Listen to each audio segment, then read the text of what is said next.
শেখ হাসিনা জয়ের ৩০ কোটি ডলার পাচারের অভিযোগ অনেকটাই সত্য জানালো দুদক। আওয়ামী লীগের পলাতক নেতাদের বিরুদ্ধেও ইন্টারপোলের রেড নোটিশ জারির পদক্ষেপ ট্রাইব্যুনালের।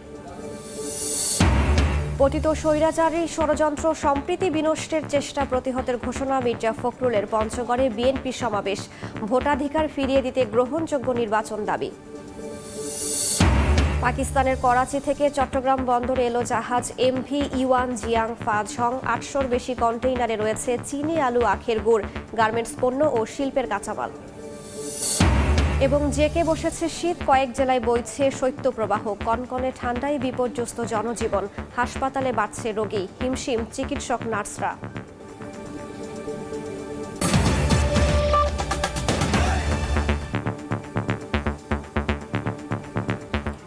জনপদের সময়ের সঙ্গে আছি আমি রাইসা জান্নাত।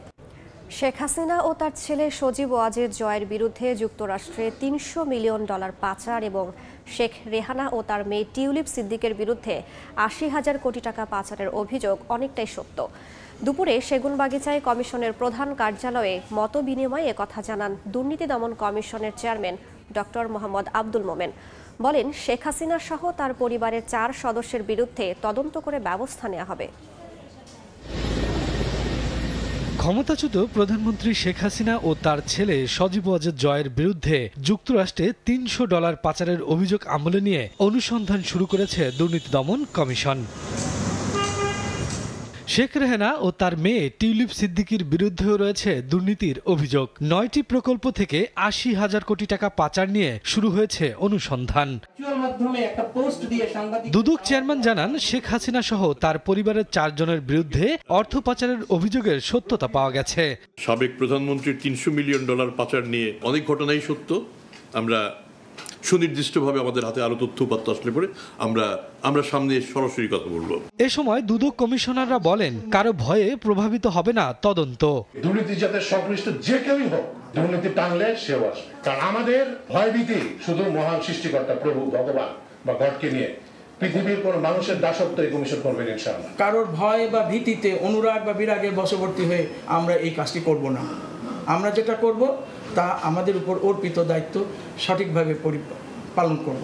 এছাড়া সাবেক আইনমন্ত্রী আনিসুল হকের 3টি ব্যাংকে 16 অ্যাকাউন্টে 21 কোটি টাকা ফ্রিজ করেছে দুদক। পাশাপাশি তার ঘনিষ্ঠ সহযোগী তৌফিকা করিম ও ফারহানা ফেরদৌসের বিরুদ্ধে 2টি অভিযোগেরও অনুসন্ধান চলছে। শফিকুজ্জামান রুবেল, সময় সংবাদ, ঢাকা।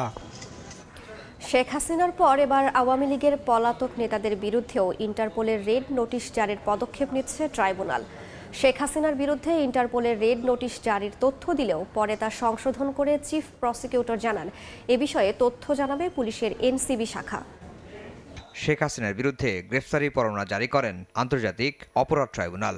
এরপর তাকে দেশে ফেরাতে শুরু হয় নানা আইনি পদক্ষেপ। গত 13 নভেম্বর শেখ হাসিনাকে গ্রেফতারে ইন্টারপোলের রেড নোটিশ জারির বিষয়ে পদক্ষেপ নিতে পুলিশ মহাপরিদর্শকের কাছে আবেদন করে প্রসিকিউশন। আইজিবি দপ্তর যোগাযোগ করে ইন্টারপোলের সঙ্গে। সোমবার ট্রাইব্যুনালের চিফ প্রসিকিউটর জানান, শেখ হাসিনার বিরুদ্ধে ইন্টারপোলের রেড নোটিশ জারি হয়ে গেছে। ইন্টারপোলেরটা অলরেডি রেড নোটিশ জারি হয়ে গেছে।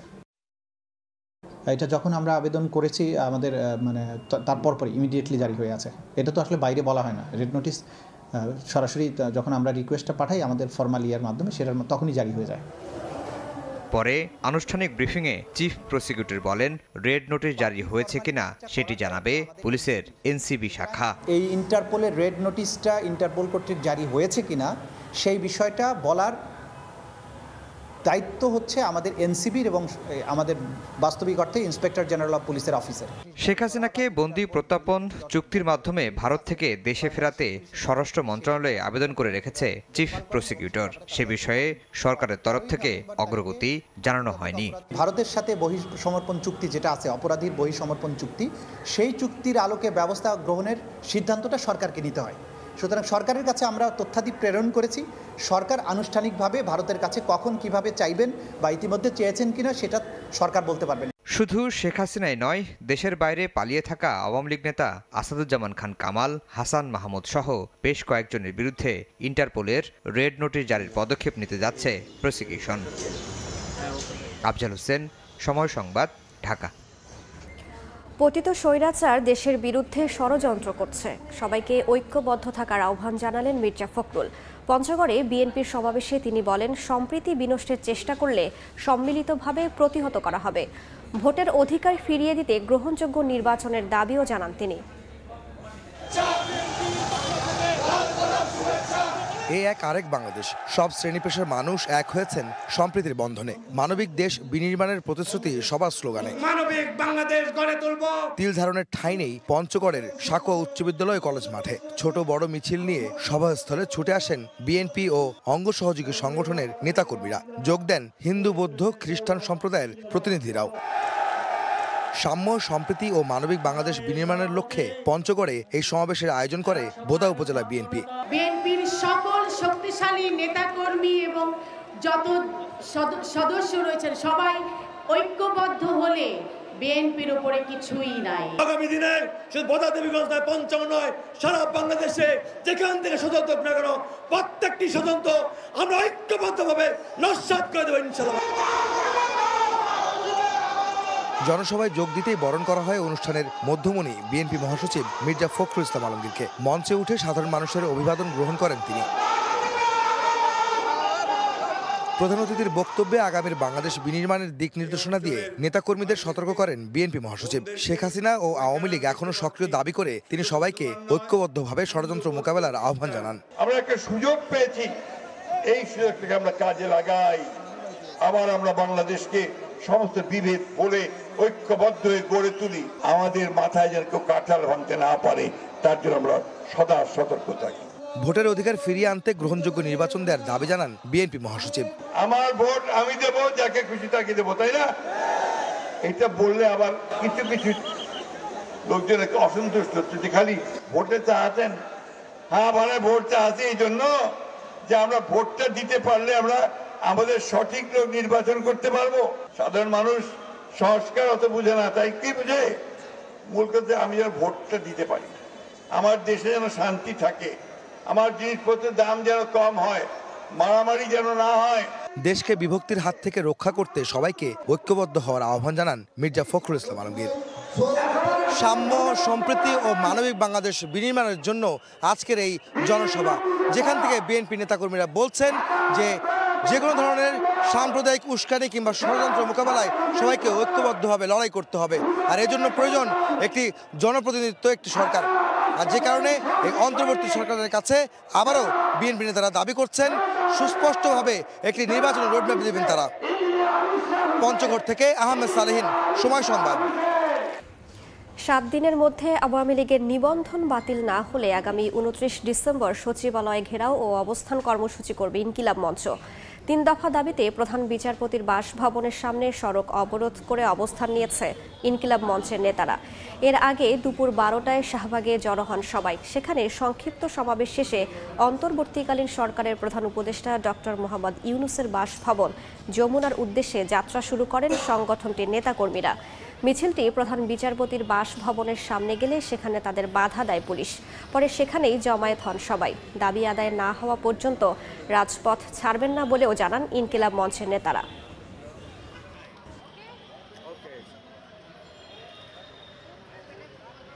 যখন হাসিনার বিচার হবে, আওয়ামী লীগের বিচার হবে, তখন আমার ভাইদেরকে মারতেছে, আমাদের ভাই বোনরা বিভিন্ন জায়গায় গুপ্ত হত্যার শিকার হইতেছে।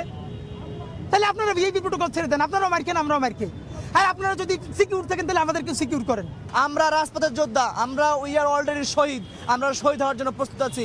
যতক্ষণ না পর্যন্ত উপদেষ্টা আসবে ততক্ষণ পর্যন্ত আমরা এখানে রাস্তায় শুয়ে থাকি। তারা যদি সামান্যটুকু সময় হয় না আমাদের কাছ থেকে এসে আমাদের যে দাবিগুলো লিখিতভাবে নিয়ে যেতে, আমরা চাই আমাদের জীবন যতক্ষণ পর্যন্ত আছে, আমরা যতক্ষণ পর্যন্ত আমাদের শেষ বিন্দু রক্ত পর্যন্ত আছে, আমরা অন্বেষণ করে যাব যতক্ষণ পর্যন্ত তারা এইখানে না আসবে। সাম্প্রতিক সময়ে ঘটে যাওয়া গুপ্ত হত্যার পরিপ্রেক্ষিতে নিরাপদ বাংলাদেশ গড়ার দাবিতে 4 দফা দাবি জানিয়েছে বৈষম্য বিরোধী ছাত্র আন্দোলনের সম্মিলিত বেসরকারি বিশ্ববিদ্যালয়ের প্রতিনিধিরা। বিকেলে অন্তর্বর্তী সরকারের স্বরাষ্ট্র উপদেষ্টা জাহাঙ্গীর আলম চৌধুরীর সঙ্গে দেখা করে এ দাবি জানান তারা। হত্যাকাণ্ডের রহস্য উন্মোচনে তদন্ত কমিশন গঠন, প্রতিটি থানা ও ওয়ার্ডে নিরাপত্তা জোরদার করা, নিষিদ্ধ করার পরও ছাত্রলীগের সক্রিয় নেতাদের গ্রেফতারে স্বরাষ্ট্র মন্ত্রণালয়ের অধীনে টাস্ক ফোর্স গঠন সহ 4 দফা দাবি জানান শিক্ষার্থীরা। পরে প্রেস ব্রিফিংয়ে তারা বলেন 48 ঘন্টার মধ্যে দাবি বাস্তবায়নে কার্যক্রম শুরু না হলে ঢাকা ব্লকেট কর্মসূচি দেওয়া হবে।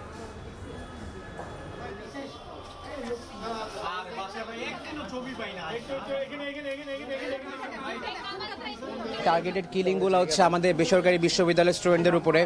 তারপরে গতকালকেও একজন নিখোঁজ হয়েছে, আমরা খবর পেয়েছি। তো এই নিখোঁজ হওয়া, খবর পাওয়া, এই জিনিসগুলোর জন্য আমাদের আসলে আমরা 4টা দফা নিয়ে এসেছিলাম এখানে, যে আমাদের একটা তদন্ত কমিটি গঠন করতে হবে এবং আমাদের আরও কিছু প্রয়োজনীয় জিনিসপত্র দরকার আমাদের নিরাপত্তার স্বার্থে। আমরা আমাদের জায়গা থেকে স্পষ্টভাবে বলে দিতে চাই, উক্ত দাবিগুলি যদি আগামী 48 ঘন্টার মধ্যে পূরণ না হয় কিংবা এর প্রতি আমরা যদি কোনো দৃশ্যমান আচরণ না দেখি আমাদের এই দাবিগুলোর প্রতি, তাহলে আমরা এখান থেকে কঠোর পদক্ষেপ নিতে বাধ্য হব। পাকিস্তানের করাচি বন্দর থেকে চিনি, আলু, আখের গুড়, কাপড়ের রোল এবং শিল্পে ব্যবহৃত বিভিন্ন কেমিক্যাল সহ পণ্য বোঝাই 825টি কন্টেইনার নিয়ে চট্টগ্রাম বন্দরে ভিড়েছে বহুল আলোচিত জাহাজ MV ইউয়ান জিয়াং ফা ঝং। বেলা 3টায় জেটিতে বার্থিং নেয় জাহাজটি। মাত্র 11 দিনে পাকিস্তান থেকে পণ্য নিয়ে আসে জাহাজটি। এতে আমদানি খরচ কমার পাশাপাশি সহজলভ্য হচ্ছে শিল্পের কাঁচামাল। সাখর টিপুর ক্যামেরায় বিস্তারিত জানাচ্ছেন কমল দে। চট্টগ্রাম বন্দরের এনসিটি 2 নম্বর জেটিতে নোঙ্গর করেছে পানামার পতাকাবাহী জাহাজ MV ইউয়ান জিয়াং ফা ঝং। জাহাজটিতে পণ্যবাহী 825 US কন্টেনার রয়েছে।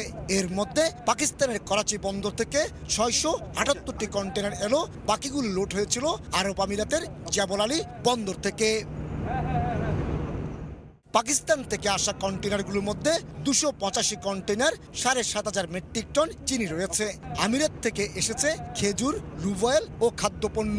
আমাদের আমদানি রপ্তানিকারকরা আগে যেই অতিরিক্ত সময় ব্যয় করতে হতো, এটা পোর্টল্যান্ড কিংবা কলম্বো হয়ে ট্রান্সশিপমেন্ট হয়ে আসার কারণে এখন সেটা হচ্ছে না। এটা 5-7 দিন আগেই পণ্যটা তারা পেয়ে যাচ্ছে।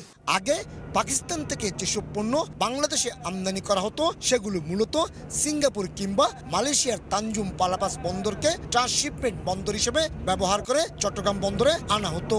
এতে সময় লাগতো 45 দিনের বেশি। বর্তমানে সময় নেমে আসছে মাত্র 10 থেকে 11 দিনে।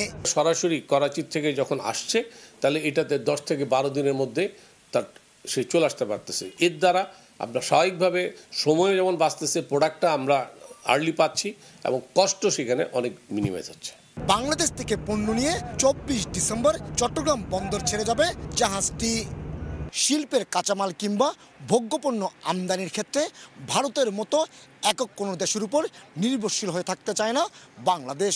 আর তাই নতুন নতুন দেশ খোঁজা হচ্ছে পণ্য আমদানির জন্য। এরই অংশ হিসাবে পাকিস্তানের করাচি বন্দর থেকে 825 কন্টেনার সহ মাত্র 11 দিনে এসেছে এই জাহাজ। এর ফলে সময় যেমন কমছে ঠিক তেমনি কমছে আমদানি খরচ। আর তাতে সাধারণ মানুষ যেমন কম দামে ভোগ্যপণ্য কিনতে পারবে আর শিল্পের মালিকেরাও কিনতে পারবে কাঁচামাল, এমনটি বলছেন ব্যবসায়ীরা। চট্টগ্রাম বন্দরের এনসিটি থেকে কমল দে, সময় সংবাদ। সারা দেশে জেঁকে বসেছে শীত। কনকনে ঠান্ডায় বিপাকে পড়েছেন নিম্ন আয়ের মানুষ। ব্যাহত হচ্ছে স্বাভাবিক কার্যক্রম। এর সঙ্গে পাল্লা দিয়ে বেড়েছে ঠান্ডাজনিত রোগের প্রকোপ।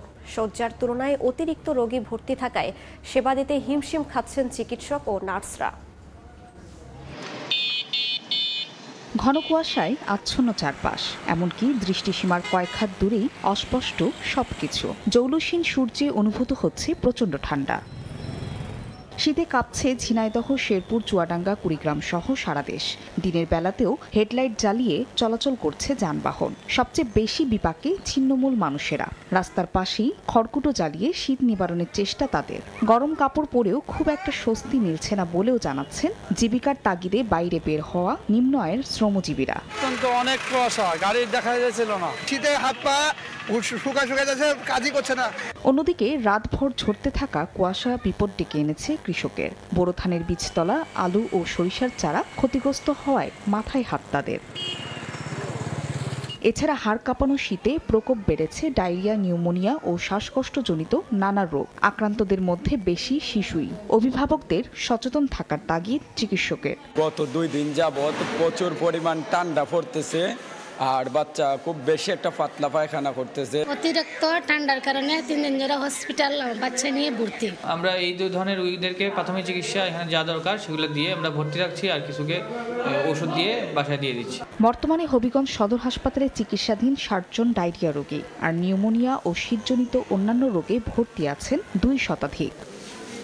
ফাহরিয়া ফারজানা, সময় সংবাদ। জনপদের সময় আরও থাকছে। পৌষের শীতে পরিযায়ী পাখির কিচিরমিচির, মৌলভীবাজারে বাইক কাবিলে প্রকৃতির মুগ্ধতা, সৌন্দর্য উপভোগে দূর দূরান্ত থেকে আসছেন দর্শনার্থীরা।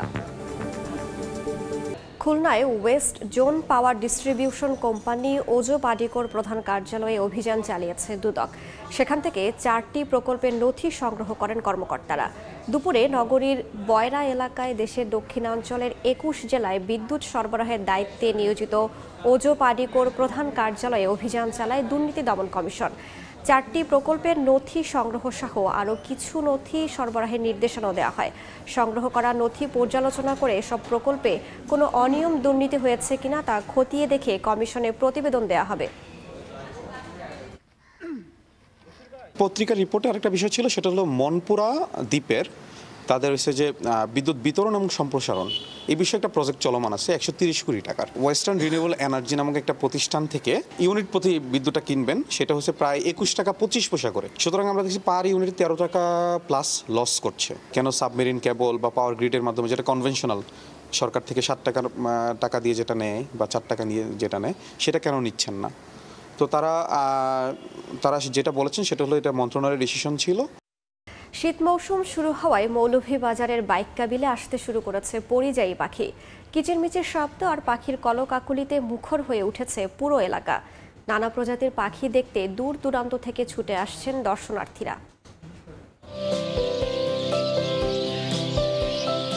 কিচিরমিচির শব্দে বিলজোরে পরিযায়ী পাখির ওড়াউড়ি, ভোরের নৈশব্দ ভেঙে প্রকৃতি যেন জেগে উঠেছে মধুর কলতানে।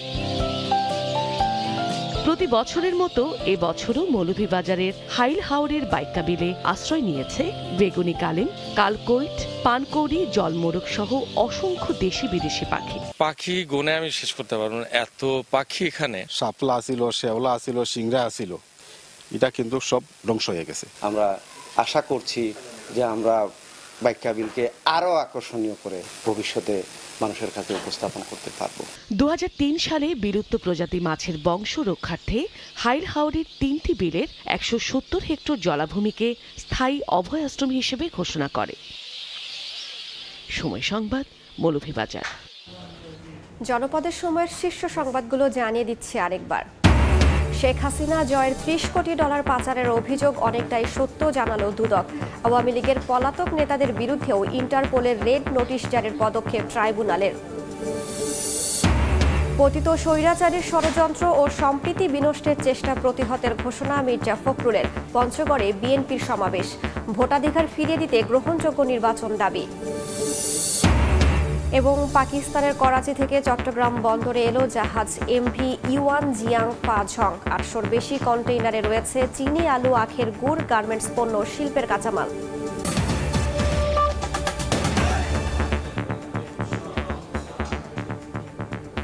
এই ছিল জনপদের সময়ের সঙ্গেই থাকুন সময়।